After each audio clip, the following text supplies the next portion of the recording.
તો ગુજરાતના શહેરોમાં પેટ્રોલ અને ડીઝલનો ભાવ આસમાને પહોંચ્યો છે, ત્યારે સુરત સહિત ઇંધણના ભાવમાં તોતિંગ વધારો જોવા મળ્યો છે. તો પેટ્રોલ પ્રતિ લીટર 2.60 રૂપિયા મોંઘું થયું, તો પેટ્રોલનો નવો ભાવ 99.27 રૂપિયા પ્રતિ લીટર થઈ ગયો છે. ત્યારે ડીઝલના ભાવમાં પણ 2.79 રૂપિયાનો વધારો થયો છે. ત્યારે ડીઝલનો નવો ભાવ 95.19 રૂપિયા પ્રતિ લીટર છે. તો વડોદરામાં પેટ્રોલમાં રૂપિયા 2.60નો વધારો જોવા મળ્યો છે. ત્યારે નવો ભાવ 101.47 રૂપિયે લીટર થયો છે. ત્યારે ડીઝલના ભાવમાં પણ કોઈ વધારો કરવામાં આવ્યો નથી. ત્યારે હાલનો ડીઝલનો ભાવ 94.78 રૂપિયે લીટર છે. તો અમદાવાદમાં પેટ્રોલ 101.38 પ્રતિ લીટર જોવા મળ્યું, ત્યારે ડીઝલનો ભાવ 97.92 રૂપિયા પ્રતિ લીટર થયો છે. તો રાજકોટમાં પેટ્રોલનો ભાવ 101.65 રૂપિયા પ્રતિ લીટર થયો છે, ત્યારે ડીઝલનો નવો ભાવ 98.12 રૂપિયા પ્રતિ લીટર થયો છે.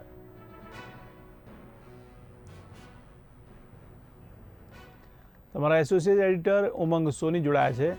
જી ઉમંગભાઈ, ત્યારે ગુજરાતના શહેરોમાં પેટ્રોલ અને ડીઝલમાં ફરી એકવાર ભાવ વધારો થયો છે અને ભાવ જાણે આસમાને પહોંચતા હોય તેવું લાગી રહ્યું છે. તેને લઈને આપ શું કહેશો? જયેશભાઈ, તમને જણાવી દઉં કે ઈરાન અને અમેરિકા અને ઇઝરાયલના જે યુદ્ધ પછી જે ક્રૂડ ઓઇલનો ભાવ 30% જેટલો વધ્યો હતો, પરંતુ ભારત દેશમાં ચૂંટણી હતી એટલે નરેન્દ્ર મોદીની સરકારે ભાવ વધારો કોઈ પણ કર્યો ન હતો. જેવું ચૂંટણીનું પરિણામ આવ્યું, સરકાર રચાઈ ગઈ એટલે જાણે કે આ ક્રૂડ ઓઇલનો ભાવ ઘટે છે, પરંતુ દેશમાં પેટ્રોલ ડીઝલનો ભાવ કૂદકે ને ભૂસકે વધે છે. એક મહિનામાં ચોથી વખત ભાવ વધારો કર્યો છે. 15 મહિના રોજ 3 રૂપિયા ભાવ વધારો કર્યો હતો, 19 મહિના રોજ 90 પૈસા જેટલો ભાવ વધારો કર્યો હતો, 23 મહિના રોજ 87 પૈસા ભાવ વધારો કર્યો હતો અને 25 મહિના રોજ એટલે આજે 3.25 રૂપિયાની આસપાસ પેટ્રોલ અને ડીઝલમાં ભાવ વધારો કર્યો છે. અમે અગાઉ પણ જણાવ્યું હતું કે સરકાર 10 થી 12 રૂપિયા જેટલો ભાવ વધારો કરવાની શક્યતા છે, કારણ કે જે તેલ કંપનીઓ છે તેને 10 થી 12 રૂપિયાનું નુકસાન જઈ રહ્યું છે. પરંતુ હાલમાં જો ક્રૂડ ઓઇલનો ભાવ $100 નીચે ગયો છે, છતાં પણ સરકાર ભાવ વધારે છે. એનો મતલબ એવો થયો કે જે જૂની જે તેલ કંપનીની ખોટ હતી સરભર કરવા માટે આ સરકાર પ્રયત્ન કરી રહી છે.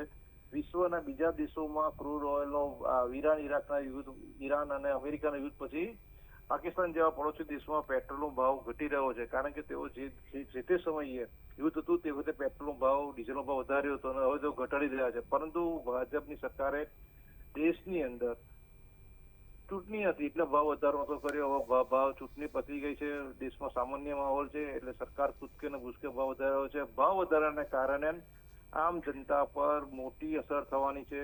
દરેક વસ્તુના ચીજ વસ્તુનો ભાવ વધવાની છે, મોંઘવારી વધવાની છે.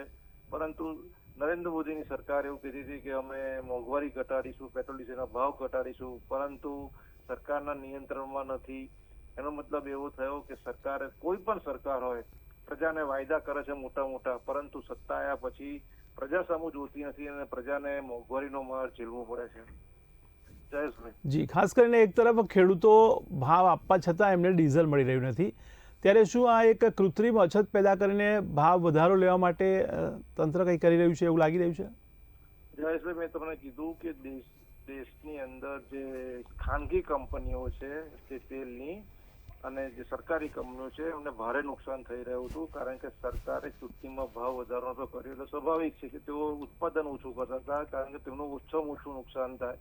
ચૂંટણી પતી ગયા પછી તે લોકો પણ ખબર છે કે ભાવ વધવાનો છે એટલે ઘણા ખરા પેટ્રોલ પંપ એટલે ખાનગી કંપનીઓ હોય કે સરકારી કંપનીઓ હોય તે ધાર્યા કરતા ઓછો ડીઝલનો જથ્થો મંગાવી પેટ્રોલ ડીઝલનો જથ્થો મંગાવતા હતા, જેના કારણે ભાવ વધારો થાય તેનો સીધો આર્થિક ફાયદો થાય પેટ્રોલ પંપના માલિકોને. એટલે સ્વાભાવિક છે કે કોઈ બી આ બધા વેપારી ધંધો કરે છે, કોઈ સેવા ભાવ કરતો નથી. એનો મતલબ એવો થયો કે જો ધીરે ધીરે જો આજે 3.25 રૂપિયા જેટલો ભાવ વધારો પેટ્રોલ ડીઝલમાં આસપાસ થયો છે, એનો મતલબ કે એમની પાસે લગભગ 8-10 હજાર લીટર પેટ્રોલ કે ડીઝલ હોય તો સીધો એમને 30,000 રૂપિયા જેટલો આર્થિક ફાયદો થાય. હવે સ્વાભાવિક છે કે કોઈ પણ વેપારી હોય પોતાનો આર્થિક ફાયદો વધારે જુઓ છે, એના કારણે દેશમાં ખાસ કરીને કૃત્રિમ અછત ઊભી કરી હતી પેટ્રોલ ડીઝલની. તમે જાઓ ગુજરાતની અંદર તો 1,000 રૂપિયાથી વધુ ડીઝલ નતા હાલતા અને પેટ્રોલ 100-200 રૂપિયાથી હાલતા. એનો મતલબ એવો થયો કે તેઓ કૃત્રિમ અછત ઊભી કરી, ધીરે ધીરે ભાવ વધ્યો છે. હવે દેશમાં તમે જોશો કે ખાસ કરીને ગુજરાતમાં જોશો તો પેટ્રોલ ડીઝલનો તમને જથ્થો પૂરતા પ્રમાણમાં મળી શકશે. જી, સમગ્ર માહિતી બદલ આપનો આભાર. તો ગુજરાતના શહેરોમાં પેટ્રોલ અને ડીઝલનો ભાવ આસમાને પહોંચી ગયો છે ત્યારે સુરત સહિત ઇંધણના ભાવમાં તોતિંગ વધારો જોવા મળ્યો છે. તો પેટ્રોલમાં પ્રતિ લીટર 2.60નો વધારો થયો ત્યારે પેટ્રોલનો નવો ભાવ સુરતમાં 99.27 છે. તો ડીઝલના ભાવમાં પણ લીટરે 2.79 રૂપિયાનો વધારો થયો છે ત્યારે ડીઝલનો નવો ભાવ 95.19 રૂપિયા પ્રતિ લીટર જોવા મળ્યો છે.